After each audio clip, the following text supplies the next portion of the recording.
Welcome back to What's Up on KWAT Radio. Thanks for tuning in. We've got an in-studio guest we're going to speak with next. Aaron Jung is a strength and conditioning coach at Prairie Lakes Healthcare System. Aaron, good morning to you. Good morning. Good to see you. Tell us a little bit about yourself. Absolutely. We haven't met before. Tell us a little bit about yourself and how you landed in this line of work. I'm originally from Watertown. I graduated in 2008.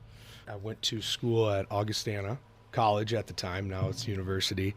Played football there, got my undergrad there, did track and field as well. I did the field side of it. I did not do the track side of it. I was a thrower, did that, was there for 5 years, redshirted 1 year, and then I was fortunate enough to land a graduate assistant spot at the University of Mary in Bismarck, North Dakota. Got my master's degree up there, spent 2 years there doing graduate work, so learning pretty much everything there is to know about the field of strength and conditioning. And then from there, I was fortunate enough to land a full-time job in Sioux City, Iowa, working at Morningside College at the time, and then it transitioned into Morningside University. With your athletic background, Aaron, did you ever think that you would get into coaching? I did. Yes and no. I early on in my career, I kind of looked at athletic training.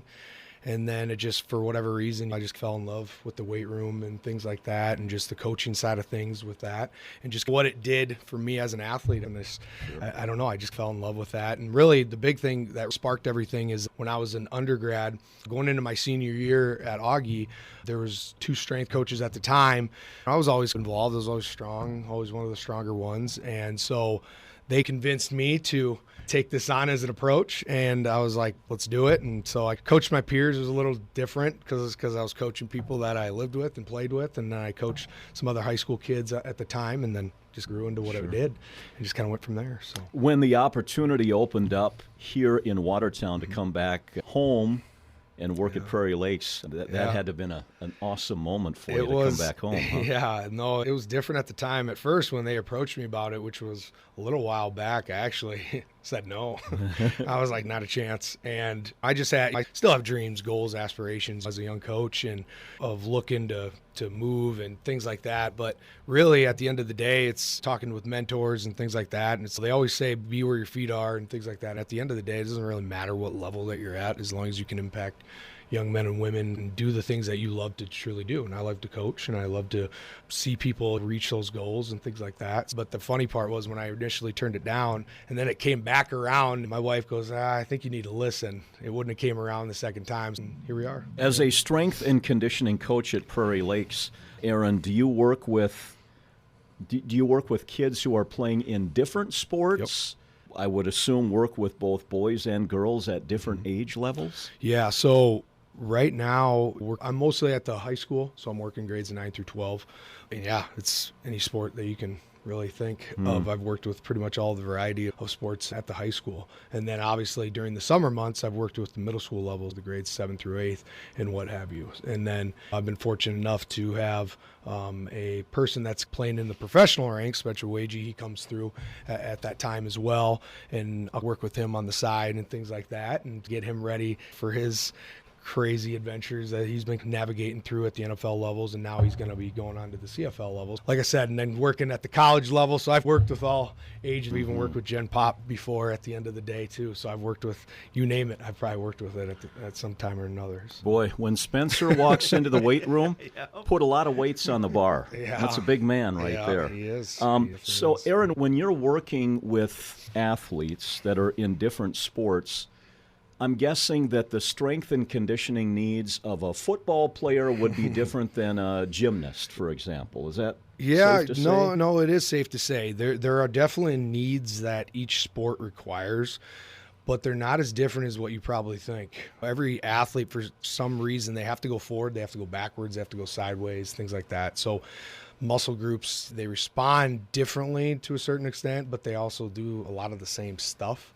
And so really, I try to keep our training very general, because at the end of the day, high school kids, they don't need things very complex. Keep it simple, things that they can execute well, things that are easy for me to coach so I don't go insane, and then easy for them to comprehend, so that way we can come back the next day and they can keep getting better and they can keep getting stronger and they can keep getting faster, right? Add a little size, and at the end of the day, maturity's going to take care of itself. If they're fortunate enough to move on to the next level, those coaches are going to work with them and do what they have to do. I'm just here to do the basics, teach them to do it very well, and then do it over and over again so they master those things to the best that they can.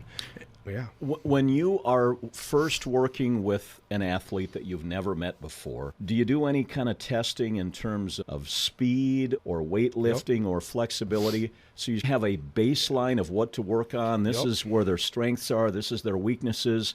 So you can build a program that would fit them? 100%. When they, usually in our off-season program, so specifically like our summer program that's coming up, which opens up tomorrow, which is a huge deal for us, we'll start them out. Maybe we'll run like a 20-yard sprint, and then we'll do some type of vertical jump, a broad jump, and then some sort of change of direction. We'll also incorporate some strength movements. Do I necessarily test the strength movements? Sometimes I do. Just depends on the competency of that person and what that person's going to give me at that time. Kids play so many sports at this age, and that's something I'm still getting used to coming down from the college ranks to the high school, is how much activity these kids do. I did activity growing up, but these kids, it's just amplified so much more. So we have to take some of that into consideration when we are training kids. And so I try to keep things pretty basic with them. I get what I need out of them, and then I just formulate that program based off what I see and what I think they need at that given time. Strength's always going to be one of those things we always got to train. So that really is never going to go away, but it's going to fluctuate just based on their activity level. Sometimes they're going to feel really good, where it can feel really strong at sometimes. And then sometimes we're going to have to come down quite a bit just because they might have played 100 games in a week, and that's where their strength's at right now. If you are working with a bunch of football players or a bunch of basketball players, do you converse with the coach and say, okay, what's your team like? What do you need me to do to shape these guys to get maximum performance? Yeah, I mean, depending on the results of that given year, obviously those conversations are going to vary. Our high school football team this year had some great success, but that was built on over the last couple of years on our off-season program and things like that, the commitment level by some of those kids that decided to take on ownership of that. And it's no different with our girls volleyball teams, basketball teams, and things like that. The higher the commitment level, usually the better success rate from a lot. And that's no different than what I seen at the college level as well. If your commitment level is pretty high, chances are you're going to have a better chance. Can't guarantee anything, but at the end of the day, you're going to have a way better chance from good things happening, right? Keeping injuries at bay, right? Soft tissue injuries, making sure that concussion's a big thing at this age as well. So we got to get in and train. I like the term building armor. So the more that we train, the stronger, more resilient we are. Sometimes the less likelihood of an injury happening. Can't prevent everything, right? But we can hopefully help limit some of those things. But definitely, those conversations are different between coaches. Visiting with Aaron Jung, he is a strength and conditioning coach at Prairie Lakes Healthcare System, and he's part of the Arrows Summer Strength Program that we'll learn more about here in a second. Randy? Absolutely. I was just talking, when we talk about youth to high school, do you really want to start them that young, or do you want them to develop a little bit more before they really get into this type of training? It's funny, I get that question a lot, and one of the research is, it can go the thing about research, right? You can find things that support something, and then you can find things that go against, right? So really it's up to the practitioner and the professional to put those two things together. And really at the end of the day, it's all going to be based on circumstance. It's all going to be based on who that kid is, right? If you start things out very slow at a very low level, you can, my gosh, I have my 4-year-old daughter at home. She's picking up things, squats, and I'm showing her push-ups and things like that. But we have fun with those things, right? We make it an enjoyable environment. We're not doing hundreds of burpees and things like that. We're not doing those things to showcase, but at the end of the day, it's a form of training, right? It's a form of strength training, playing tag, things like that. You're integrating some of those things at an early age, so that way you're developing some of those movement patterns, things like that, so that way later on, they can master other things that are a little bit more complex. Does that make sense? You could definitely start strength training. I remember I was lifting weights in 7th grade. I messed around in 6th grade. I'm still standing here at the end of the day. But you can get overboard, definitely. I think you can overprogram some things, way too high volumes, way too high intensities early on, improper form, where safety becomes a big issue. I think that's probably the biggest thing is safety, right? If it's not safe, probably don't do it. If it's safe and it's structural and it's gradual build, it's progressive overload, and we're gradually increasing those intensities over time and slowly introducing those things, I think there's huge benefits even at an earlier age. Yeah. I know your work, obviously, a lot of your work is done with kids at the middle school and high school level. Yeah.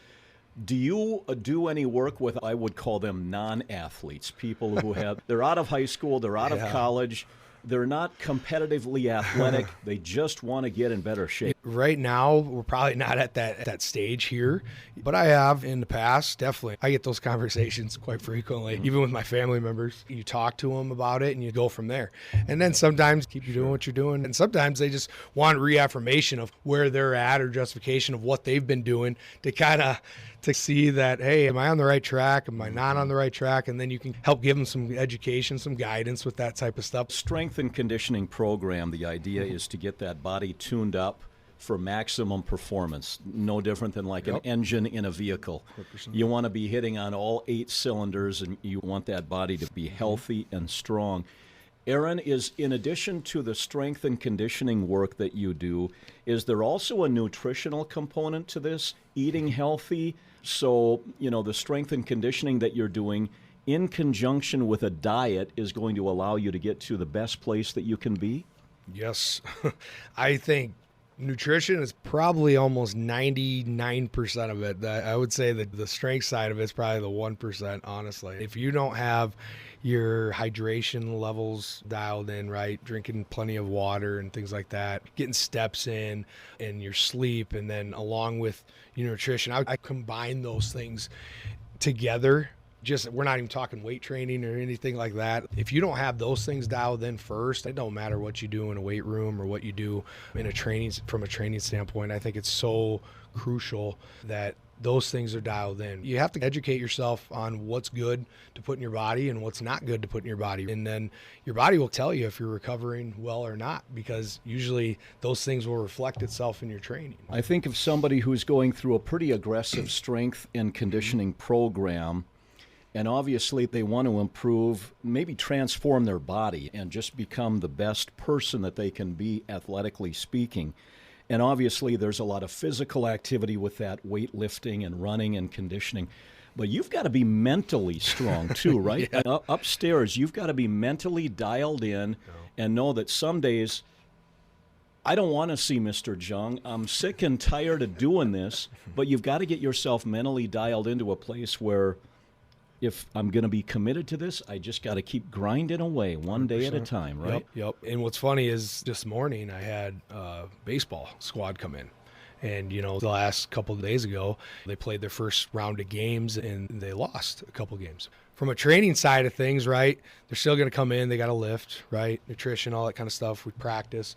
But there's a mental component now. And I could tell you can't just lay into them and start screaming and yelling. Sometimes you got to be more reserved. Sometimes you just don't say anything. And I know sometimes that's not motivating enough. I'm like, sometimes if you start motivating and they don't need that motivation, like they know what they need to do. They know they've been there, they've done it, they've had success before. A lot of those kids I coached in football and things like that. And so I've developed some decent relationships with some of those kids over the last couple of years. You start knowing how some of these squads tick a little bit, and it's like sometimes it's good not to say anything. Just shut up and let them do their thing.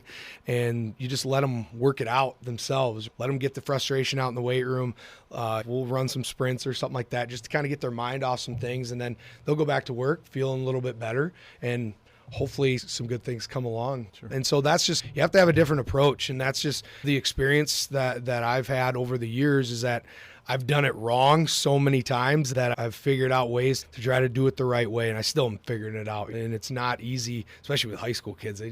They could be up here one day, 1 second, and then it'll just crash. And it's, what did I say? Did I say something that just steered them wrong? I can say something a different way, and what motivates one person doesn't motivate the next. Sure. And so you have to be a kind of a chameleon. You have to be able to turn that dial up and down. It just depends on who it is and what your population is telling you at that time, or what your group's saying to you. So, sure. Yeah. Randy? Anything? Aaron, you mentioned that the Aero Summer Strength Program begins, is it tomorrow? It opens up tomorrow. Yes. Tell me what that all involves. Absolutely. We're going to have 3 different type groups. I should mention, too, Castlewood's opening one up, so Warrior Strength as well. That's going to be headed by Jody Duvall. She's one of our athletic trainers. She'll be spearheading everything down in Castlewood for Warrior Strength, so we're excited about that and in their new facilities. And then here, we're going to continue on with what we've done the last couple of years. We're going to have multiple different sessions, a session that goes from 7 to 8:15, 8:30 to 9:30, 9:45 to 10:45, 11 to 12, and then a 1 to 2. Those are all high school times for us. And then we're going to actually incorporate a college prep session. So this is something new.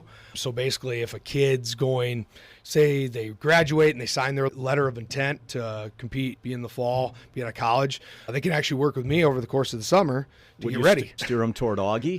Be honest with me now, Aaron. No, they've already signed their letter of intent. So my persuasion's done at that point. I'm just getting them ready to go. So I'm going to give them a small taste of what college athletics might be about a little bit. And so it's kind of a unique thing. I've been there. I was at the college level for 10 years. So it would be one of those things that'd be cracking my knuckles and be like, all right, I'm going to give you a small taste of what this is going to be about. And I'd be excited for it. But I think they would be too, because as a high school kid, you go through a program for an extended period of time. You do a lot of the same stuff. And so you get bored, right? You want more. And so now that's your chance to get more. We're going to increase our intensity a little bit. We're going to increase our conditioning a little bit, and we're going to get you ready type of thing. And then obviously our high school, we're going to keep doing what we've been doing, but we're going to be able to spend a little bit more time with you in the summer. And now you're actually getting ready for something.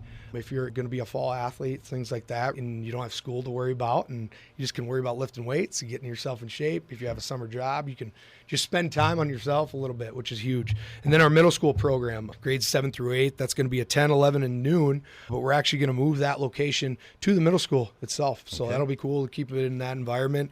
And our 2 athletic trainers will spearhead that, Faith Tyler and Sam Capadora.